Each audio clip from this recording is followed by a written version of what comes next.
许多人在待业期间时，为了怕没有办法累积劳保年资，或是在父母要求的情况之下，便会找了职业工会来投保劳健保。然而如果没有符合可以投保在职业工会的资格，除了发生特定事故时无法申请给付之外，过去所缴纳的保费呢，也可能不会被劳保局退还。如此一来呢，便可能会面临到经济上的困顿，也会让社会保险失去了它的意义。今天这支影片呢，是想要从风险的角度出发，希望让大家意识到有哪些的情况可能会让你的保费都白缴了，进而事先做好其他的规划与调整哦。Hello， 大家好，我是 Sean， 欢迎回到 Workforce 劳动力量。先给大家说一个结论吧，没有实际工作的话，是不可以保在职业工会的。其实劳保局每隔一段时间就会在各个社群平台或是其他的管道再次重申这些规定。从很多民众的留言来看到现在好像还是有很多人都不知道为什么不行这样子。不过我早在2019年的时候就曾经撰写过这篇文章，而且到目前为止呢，都有蛮不错的流量，可见不少劳工的劳健保都是透过职业工会加保的，可是却不是很清楚相关的规定。我相信大部分的民众在向职业工会投保的时候，工会应该都会适时传递正确的资讯，并且做好第一线的把关。不过有时候可能会因为沟通上的误解或是其他各种原因，导致可能还是会有不具资格的民众投保在职业工会。有时候是真的蛮担心，等到他需要请领像是老年给付等等这样子重要的经济协助时，才会被发现资格不符，而影响到他自身的权利。所以如果你也是投保在职业工会的朋友们，不如花一些时间听听我的看法吧。我的习惯呢，还是会从基础的名词出发，让大家稍微有一点概念。所以一开始我们就先来聊聊什么是职业工会吧。依照工会法的规定呢，我们一般所说的工会区分成了企业工会、产业工会以及职业工会。其中职业工会便是在同一个县市之内，结合了相关职业技能的劳工所组成的工会。组成工会的目的呢，绝对不是单纯的以投保劳健保为主。如我们画面上所呈现的其实还有许多法定的任务是工会所应该要执行的。综合来说呢，工会存在的目的主要就是希望透过工会的团结力，提升劳工的工作环境。除此之外许多工会也会与政府机关合作办理职业训练，或是提供会员婚丧事病等福利项目。更有组织性的工会呢，甚至可以像是桃园市空服员职业工会或是桃园市机师职业工会一样，依照法定的程序发起罢工，为会员向企业争取更好的劳动条件。题外话有些人会把工会与工会搞混，但是其实这两者是有非常大的不同的。我们这支影片所提到的工会呢，是由同样产业职业的劳工所组成的，它的目的就像我们刚刚所介绍的。但如果是工会的话，通常是由企业或是专业工作者基于行业别或是业务性质所组成的组织，主要的目的呢是协调同业关系，促进产业发展。所以这两者的名词虽然只差了一个字，可是其实本质上有非常大的不同哦。简单介绍过职业工会的定义以及功能之后，接下来我们就要来讨论到底什么样的身份的劳工才可以符合加保在职业工会的资格。其实就如同劳保局在一些宣导资讯中有提到的，依照劳保条例第6条的规定，必须是无一定雇主或是自营作业而参加职业工会者，才可以透过他所属的职业工会团体作为投保单位来参加劳保。所谓的无一定雇主之劳工，依照劳保条例施行细则第11条的规定，指的是3个月内经常受雇在非劳保强制投保单位的劳工，像是兼任在不同家庭的家教或是家事清洁打扫工作，而且工作机会、工作时间、工作量、工作场所或工作报酬都不固定的人，才可以叫做无一定雇主之劳工。至于所谓的自营作业者呢，依照同条的规定也有明确的定义，指的是独立从事劳动或技艺工作，获致报酬，而且没有雇用有酬人员帮同工作者，像是个人的计程车驾驶独立作业的木工师傅，或是自己开业但是没有请人的小摊贩等等。既然法令有明确规定投保在职业工会的资格，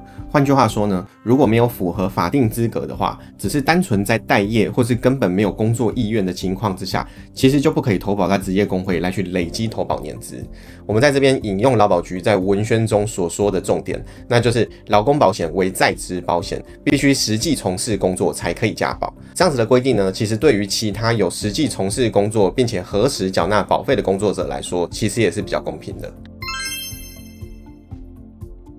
很久以前我也写过一篇文章，在讨论老板不帮员工投保劳健保会有什么样的风险。除了可能会被劳保局裁罚，也可能会被员工主张终止契约，并且追讨资遣费等等之外，另外一个关键的重点呢，就是很多雇主会干脆补贴员工费用，让他们投保在职业工会，但是这样子的话就不会有就业保险的保障，这对于一般劳工来说可能会有很大的影响，其实对于雇主也会是不小的风险。依照劳保条例以及就业保险法的规定，聘雇员工未满5人的事业单位，虽然没有强制要帮员工投保劳保，可是还是要投保就业保险，也就是我们俗称的就保，否则呢将会影响到劳工请领失业给付或是育婴留停津贴的资格。很多中小企业为了省下自己要缴纳的保费，或是甚至是劳工自己要求不要帮他保在公司，劳工最后呢就改在职业工会加保，或是维持原本在工会加保的状态。虽然说这类的情况在现实中真的是随处可见的，不管是我过去在执行劳检，或是现在在担任顾问咨询的过程中，都看过太多的案例了。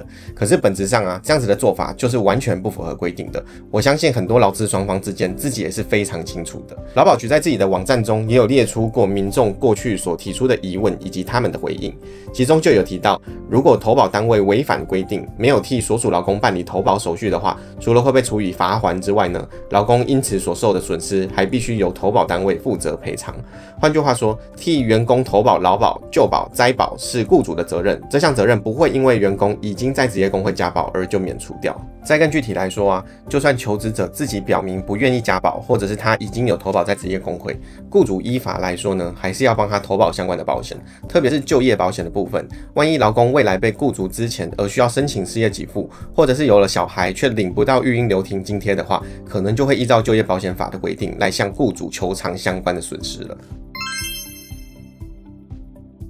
最后回到影片的标题吧，我们现在知道了职业工会的目的以及可以加保的资格，那么究竟有哪4大重点是我们需要特别注意的呢？第一个呢是确定符合投保的资格，因为很重要，所以我就再重新强调一次吧。既然法令规范能加保在职业工会的人只有无一定雇主的劳工或是自营工作者，那不管是待业者或是老板补贴员工自己保在职业工会，其实都不符合劳工保险条例的规定。劳保局为了避免这种不当加保的行为有时候在审查特定给付的申请案件时，可能会请被保险人，也就是劳工，提供具体的工作证明资料。如果被发现到有挂名投保的情况的话，除了可能会被依劳保条例第16条以及第24条的规定取消被保险人投保资格之外，已经领到的给付也可能会被追偿，而且已经缴纳的保险费也不会退还给被保险人。前阵子网络上好像有消息提到劳保局有清查职业工会的动作，但是后来劳保局有发布相关的新闻稿澄清，实际上并没有针对工会进行全面清查的作业，但是长期以来呢，仍然有异常案件查核的机制，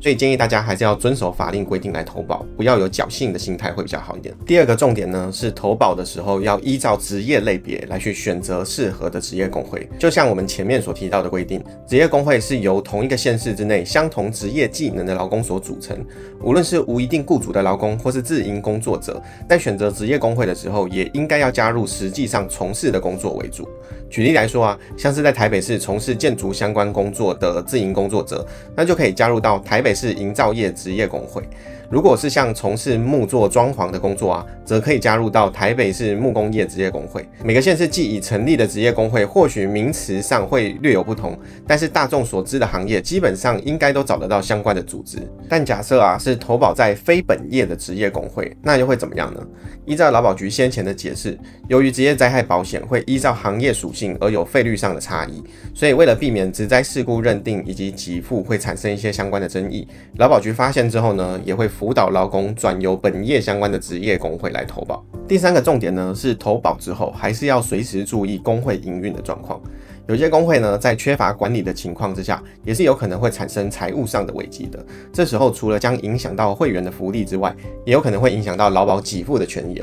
依照劳保条例第17条的规定，如果投保单位也就是职业工会有积欠保费以及滞纳金的话，当劳工要申请给付的时候劳保局可能就会暂停给付。不过如果劳工可以举证已经有把保费缴交给了工会，那原则上还是可以向劳保局先请领给付的。既然可能有这样子的风险，身为投保在职业工会的工作者，又可以怎么样自保呢？以下我有3个小小的建议，可以提供给大家参考哦。第一个是日常就要确认工会有没有欠费的状况。其实劳保局每隔一段时间都会公布工会欠费情形，虽然只有极少数的工会会有积欠保费的情形，但是如果不幸还是投保在该工会的话，也可能会对劳工来说造成一定的麻烦。所以如果劳工要投保的工会不算是热门或是大型的工会，最好可以先向劳保局确认一下是不是有欠费的情况，避免自己未来的权益会产生有损失的风险。再来，许多工会都会定期召开会员大会或是其他的活动，就算没有时间亲自参与，最好也要稍微掌握一下相关资讯。如果隔了很久的时间都没有召开任何会议的话，或许就要了解一下工会运作的状况了。最后就是像前面有提到的，如果劳工可以举证自己已经有确实缴费给工会，那仍然是可以申请相关给付的。因此这个其实算是最被动的自保方式，千万不要把收据当作发票一样，过2个月就丢掉了，一定要另外妥善保存，发生争议的时候才不至于求助无门。继续回到影片的主题吧，也就是投保在职业工会所应注意的4大重点中的最后一点，那就是要记得当受聘在一般企业的时候，记得要主动办理劳保退保的事项。跟健保不同的是劳工保险其实是可以重复加保，而且应该要由投保单位主动申报加退保的。所以如果原本是没有一定雇主的劳工或是自营作业者，当找到其他工作任职在新公司的时候，如果没有主动去原本的职业工会办理退保，那就有可能会因此必须要负担2笔的劳保支付额了。不过实务上出现重复加保的时候劳保局应该会寄发重复加保通知给劳工，这个时候就可以赶紧跟工会联系，只要在10天之内办理退保的话，都可以避免被多收保费的。最后想要补充一个实务上常见的问题来提醒各位，那就是如果被雇主之前或是定期契约期满之后想要申请失业给付的人，那就更要切记不要随便就加入到职业工会，否则依照劳动部过去的解释，这样子可能就会不符合非自愿离职的身份，而导致后续无法请领到失业给付了。不管怎么样在职业工会投保以前呢，最好先注意一下这支影片所提到的重点。如果怕待业期间没有保障的话，其实缴纳国民年金也是另外一种选择，不过可能还是要衡量一下各类社会保险在自己身上的负担情形，多做一些功课，除了可以更了解自身的权益之外，也可以避免自己的保费白缴了哦。以上就是这支影片的内容希望对大家有所帮助了，也欢迎大家帮我们多多分享咯。我们就下次再见了，拜拜。